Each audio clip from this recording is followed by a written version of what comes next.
She killed her. She killed her. I'll tell you why in a minute. Why my instinct was that way. It was my gut feeling. She's done something to her. They said the case was cold, that every lead had already been chased into silence, until one teenager whispered 3 words that could rewrite everything. It was done. A text message hidden in the trash folder of Candus Bly's phone, glimpsed by Hunter, the boy who spent that final day with Summer Wells. Was it a signal, a confession, or the moment the truth slipped through shaking fingers? Tonight, we're not repeating headlines. We're tracing the patterns beneath them, the deleted message, the milk jug image, the money that changed everything. You're watching Crime Wisp, where we dissect the details the world forgot. If you believe every mystery leaves a trace, subscribe now and turn on the bell, because the clue that solves this case may already be hiding in plain sight. Let's begin. It began, as most revelations do, in silence. 2 days after 5-year-old Summer Wells vanished, a teenage boy scrolled through a phone that wasn't his. Hunter, only 15, jittery, caught between fear and curiosity, said the device belonged to Candus Bly, Summer's mother. Inside its trash folder, he found a text message with just 3 words. It was done. No emojis, no names, no context, just finality. Hunter swore he saw it with his own eyes. When he looked again, it was gone, deleted, as if the phone itself had swallowed the evidence. In the years since, those 3 words have become one of the most disturbing clues in the entire case. Because sometimes a message that short doesn't need more detail. It carries weight all by itself. He told investigators that Candus had been at his house that day, using her phone freely. When she stepped outside, he picked it up, pretending it was his own. Curiosity or conscience, no one really knows why. But when he opened the trash folder and read those words, his stomach turned cold. It was done. What could possibly be done 2 days after a child disappeared? To some, it sounded like coordination, a signal to someone who knew the plan. To others, a coincidence, a text about money or about banned substances, nothing more. But to Hunter, it was different. He said the message had been sent from someone Candus owed, a man linked to local drug activity. Maybe it meant a deal completed. Or maybe something far worse, a code that the plan was finished. Candus immediately denied the story, calling Hunter a liar. She said no such message ever existed, that the teenager invented it for attention. Yet her anger only made people wonder, if she had nothing to hide, why react with rage instead of proof? A mother desperate to clear her name would show phone records, screenshots, anything. Candus showed nothing, and that silence spoke louder than denial. Investigators from the Tennessee Bureau of Investigation never confirmed whether they recovered the text. Forensic tools can resurrect deleted data, but no official word ever came. Did TBI find it and dismiss it? Or did they keep it secret, part of an ongoing strategy? We don't know. And that's exactly why this message haunts the timeline, because in any digital investigation, deletion itself is an action. People erase what they fear will be found. Every missing child case has a moment when the narrative fractures. For Summer Wells, this was it. Before Hunter's claim, the story was one of a child gone missing from a rural home. After, it became something darker, an implication that someone inside that home may have pressed delete, not just on a text, but on the truth. Those 3 words, it was done, changed how thousands of people saw Candus Bly. Online forums exploded. Was it a confession? Was it an alibi? Or a fragment from another life, twisted by coincidence? True crime history shows that single sentences can shatter entire investigations. In the Chris Watts case, a short text about plans helped prove premeditation. In Lacey Peterson's case, one voicemail revealed deceit. Here, we have only a rumor, but a rumor that refuses to die. Think about the psychology of deletion. When people panic, they often try to control the narrative. Erasing a message gives a brief illusion of safety, like closing a door on smoke while the fire still burns inside. If Candus truly deleted that text, what was she protecting? Her reputation, her supplier, or something no one dares name? For Hunter, the discovery became an obsession. He told friends he couldn't stop replaying it in his mind. The white letters on the gray screen, the emptiness that followed. He even described feeling guilty, as if he'd seen something forbidden. He was just a teenager, thrust into the orbit of adults drowning in chaos. And whether he lied or told the truth, his story exposed a fault line inside the Wells family: mistrust, secrecy, and fear. In behavioral forensics, investigators look not only at what people say, but how they react when confronted. When Candus heard Hunter's claim, she didn't express shock or sadness. She went on the defensive, fast, sharp, emotional. Defensiveness doesn't prove guilt, but in criminal psychology, it often signals inner conflict. The truth presses too close, so the person pushes back harder. Then there's timing. The message allegedly appeared 2 days after Summer vanished, just as search teams flooded the woods and helicopters circled the Wells property. If the text was genuine, its timestamp places it squarely inside the most chaotic window of the investigation. That timing matters, because people involved in wrongdoing often communicate right after an event, not before it, checking in, confirming silence, or closing the loop. Experts in digital. Evidence remind us that even erased data leaves traces. Server logs, metadata, fragments in cloud backups. If TBI retrieved any of that, they haven't said so publicly. And yet, every time they remain silent, speculation grows. In true crime culture, silence isn't neutral, it's oxygen for theory. Each unanswered question becomes a stage for imagination. Some skeptics argue that Hunter fabricated the entire story, motivated by attention or resentment. Others believe he had nothing to gain, only the risk of being targeted for speaking out. Whichever version you choose, both reveal something tragic. In this case, truth and rumor are intertwined so tightly that separating them may be impossible. What if the text existed, but meant something ordinary? What if "it was done" referred to a drug exchange, a ride completed, or money delivered? Even then, the choice to delete it shows awareness of wrongdoing. It still paints a portrait of a household entangled in secrecy, where fear ruled more than honesty. And that's where we begin our investigation, because the message, whether confession or coincidence, is not an isolated clue. It is the first thread in a web of 5 signals: the deleted text, the neglect, the talk of adoption, the milk jug image, and the $25,000 reward that twisted everything. In the chapters ahead, we'll unravel each one, piece by piece, to see whether they form a single picture or 5 separate shadows.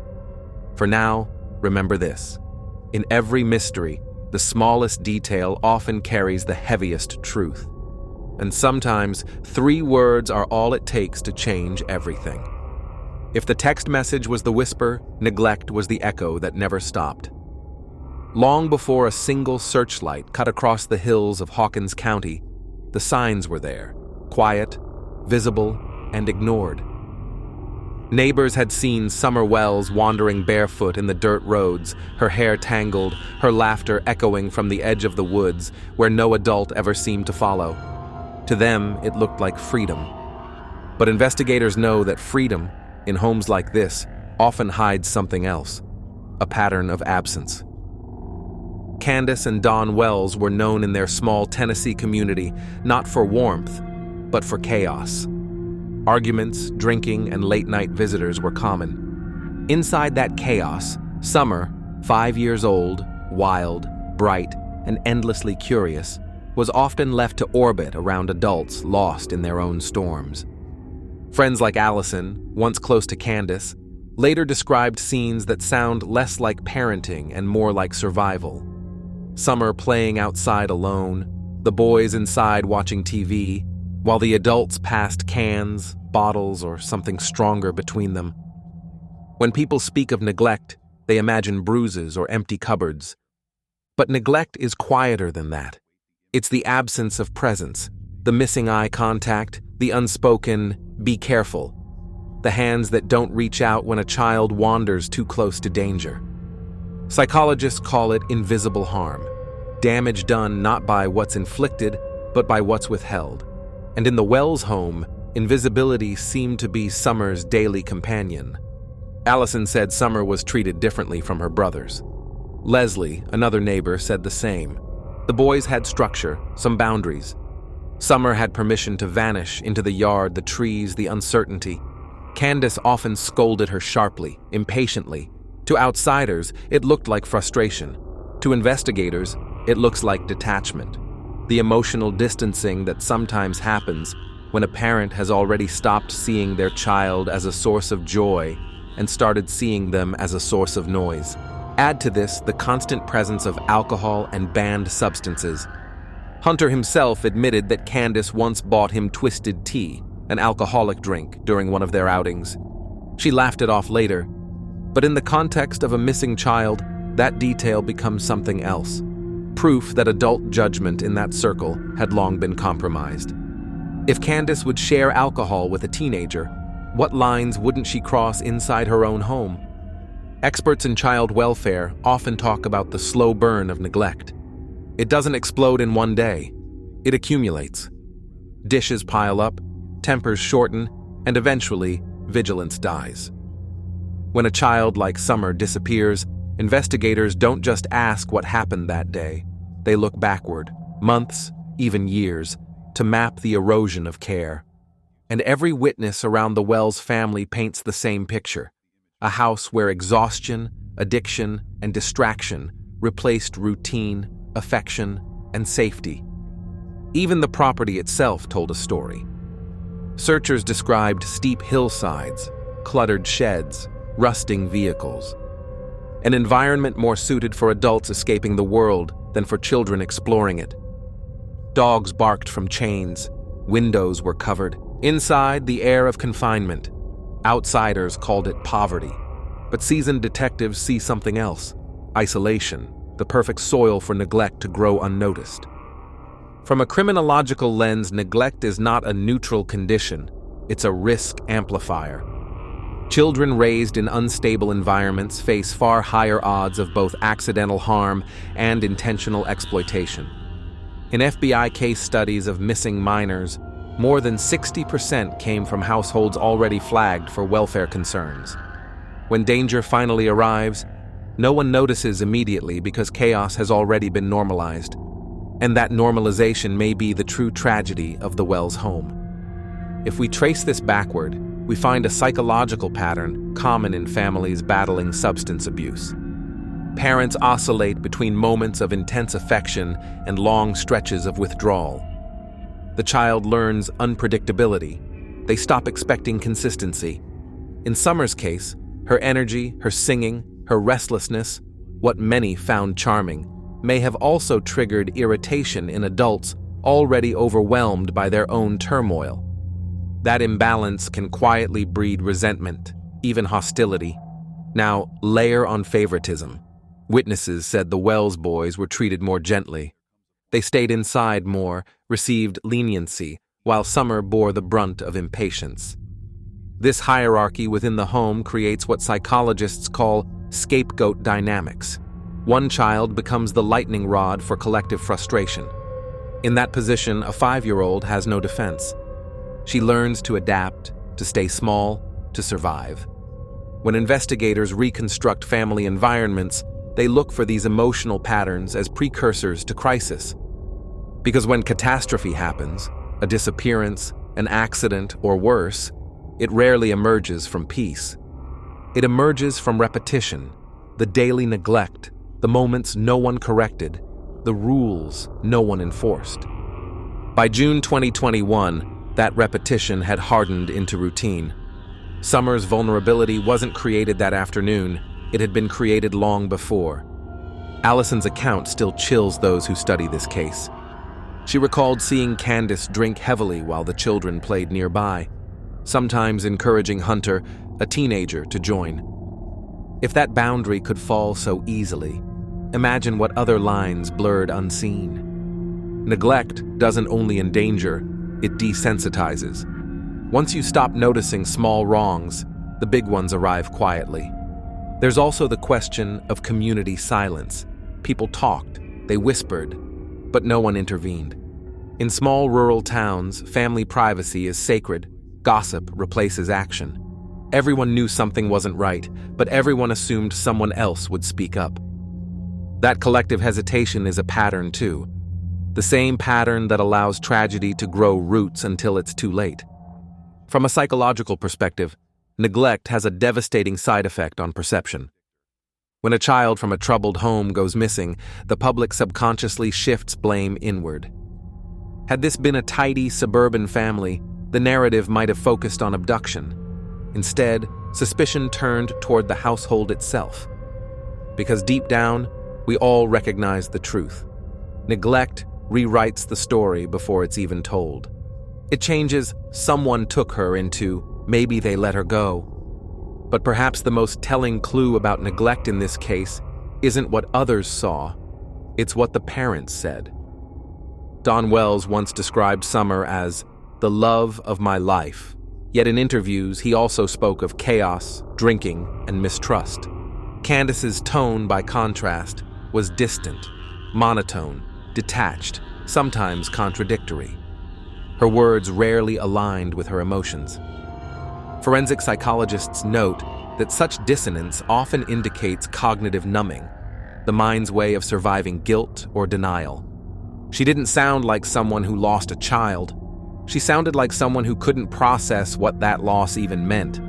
Could neglect alone explain Summer's disappearance? Maybe not, but it explains how it could happen without anyone noticing soon enough to stop it.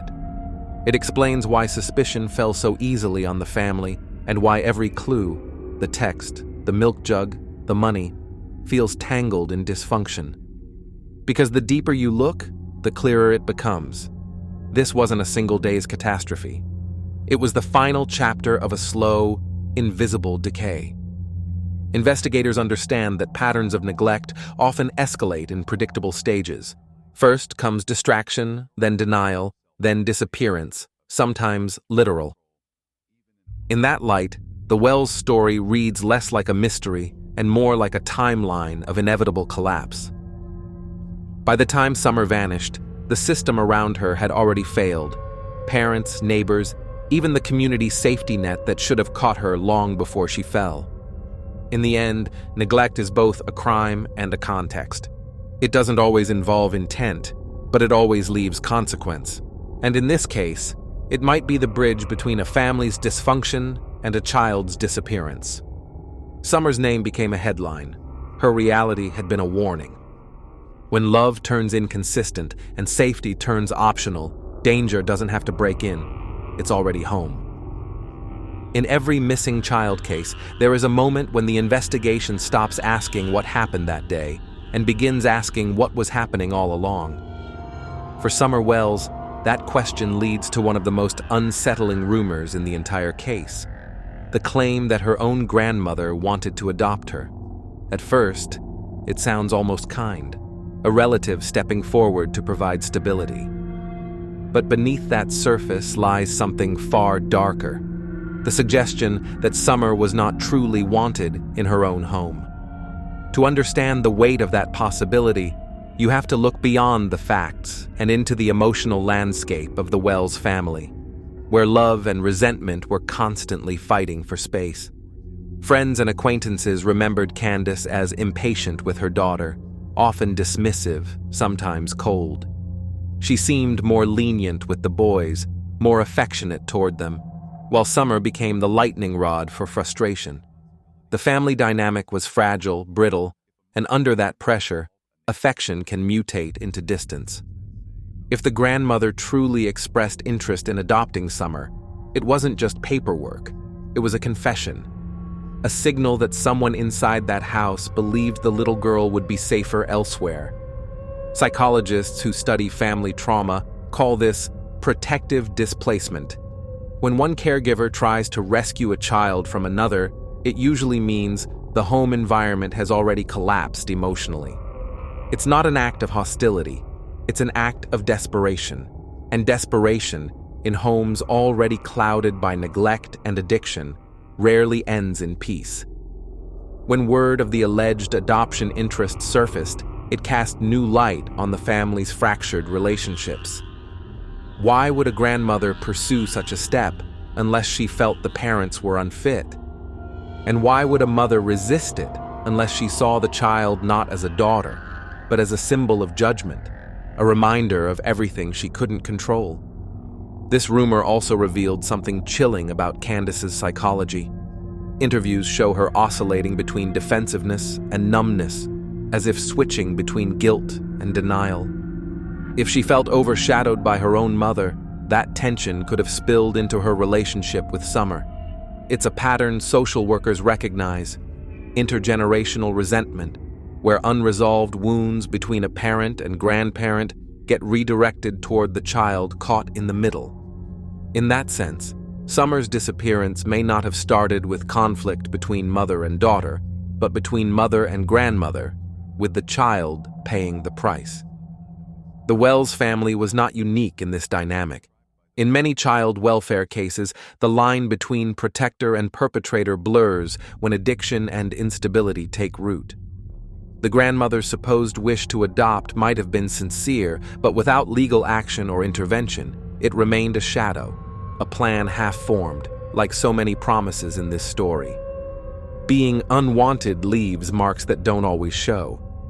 Developmental psychologists say that children who sense rejection from a parent often display either exaggerated clinginess or emotional withdrawal. Summer was known for her boundless energy, her singing, her tendency to follow people around, behaviors that can also signal a deep craving for attention. It's as if, even at 5, she was trying to fill a void larger than herself. Don Wells once described her as always wanting to be near me, a statement both sweet and tragic because it reveals how her affection may have been one-sided, a plea for stability from people who had none to give. The unwanted child doesn't always cry for help. Sometimes she just becomes quieter until one day she's gone, and no one can quite say when she slipped away. Experts in family law point out that a grandmother seeking adoption would need to demonstrate that the parents were unwilling or unable to care for the child. That means someone, somewhere, might have been preparing for the inevitable, that the situation in the Wells home was deteriorating to the point of legal intervention. Whether those discussions were formal or whispered across a kitchen table, the implication is the same. Summer's place in that family was uncertain. When a child's sense of belonging becomes conditional, the entire foundation of safety erodes. In cases like this, investigators often look for signs of family fatigue, the subtle emotional exhaustion that precedes neglect or abuse. By the summer of 2021, all evidence suggests that fatigue had already set in. From a criminological viewpoint, the unwanted child theory doesn't directly prove foul play, but it creates motive by omission. A parent who feels burdened may not act out of hatred, but out of numbness. They stop seeing danger as danger. They stop reacting. It's not the rage that kills, it's the apathy. And when tragedy strikes, that apathy becomes indistinguishable from intent. If Candus truly struggled to accept her daughter, then every decision she made, every delay, every deleted message, every inconsistent statement becomes more than confusion. It becomes part of a pattern of emotional distancing that may have reached its final form on June 15th, when Summer vanished and no one in that house could agree on what happened first. There's another layer to this story, the mirror it holds up to other infamous cases.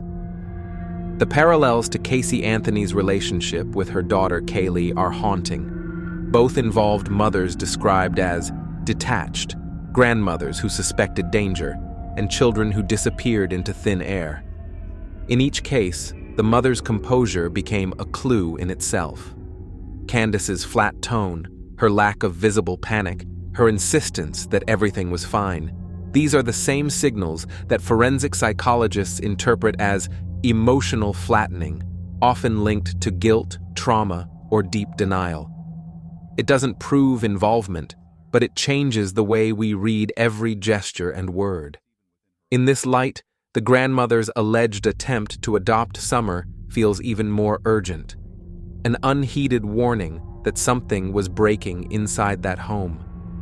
What makes the rumor powerful isn't whether it's true in a legal sense. It's what it represents. A family divided against itself, each person pulling in a different direction, while a child slipped through the cracks.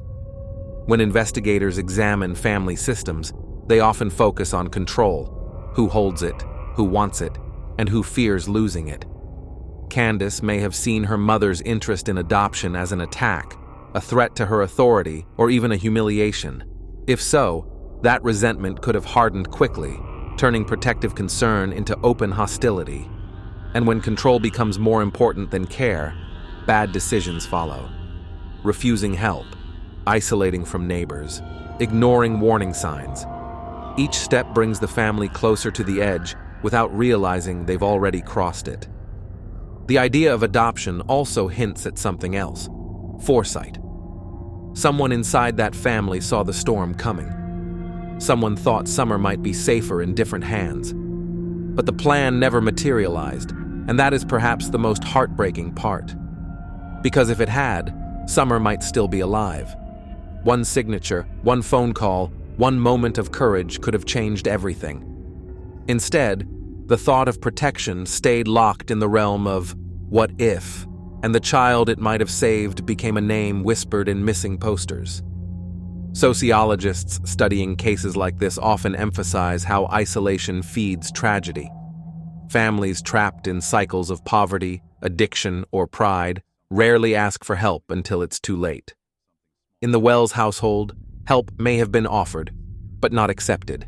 And when the grandmother tried to step in, it likely deepened the divide. Pride can be deadly in environments like these. It convinces parents that outsiders will only judge them, not rescue them. It convinces grandparents that stepping too far will make things worse. So everyone stays silent, hoping the tension breaks on its own. It never does. In the context of Summer's disappearance, this alleged adoption plan stands as more than gossip. It's a psychological marker, evidence of an internal fracture that might explain why every account of that day feels contradictory. In a family where relationships were already crumbling, truth itself becomes fragmented. Everyone remembers selectively, everyone lies a little to survive. Candus insists she's innocent. The grandmother stays mostly quiet, and Dawn speaks in contradictions that sound like confessions. Through that noise, one reality remains. A 5-year-old girl was living in a house where her future was already being debated before she even vanished. To investigators and analysts, that alone is damning. Because children who are wanted are protected fiercely. Their absence triggers unity, not division. Their families move heaven and earth to find them. In contrast, when a child's disappearance is met with confusion, blame, or indifference, it speaks to something deeper, a truth too painful for those inside the story to face. Summer Wells may have been lost long before she disappeared, not physically, but emotionally. Lost in the gaps between generations, between addiction and pride, between being loved and being tolerated. And that's the real horror behind the adoption rumor. It doesn't just suggest failure, it suggests foresight. Someone saw the danger coming and still couldn't stop it. That's not neglect anymore, that's prophecy. Every case leaves behind echoes, but some refuse to fade. The story of Summer Wells isn't just about a child who vanished. It's about the signs we missed, the silences we accepted, and the courage it takes to keep asking questions when everyone else has stopped. Maybe somewhere in Hawkins County, a single truth is still waiting to surface, a text, a memory, a voice that could finally reveal what really happened. And until that truth emerges, her name must never be forgotten. You're watching Crime Wisp, where every whisper, Every deleted message and every shadow matters. If you believe that justice begins with persistence, subscribe now and join us in keeping these stories alive. Hit the bell icon so you never miss a case. Share this video to keep Summer's name in the light. And remember, silence protects no one. Somewhere out there, one person knows what happened, and one voice can still break the silence.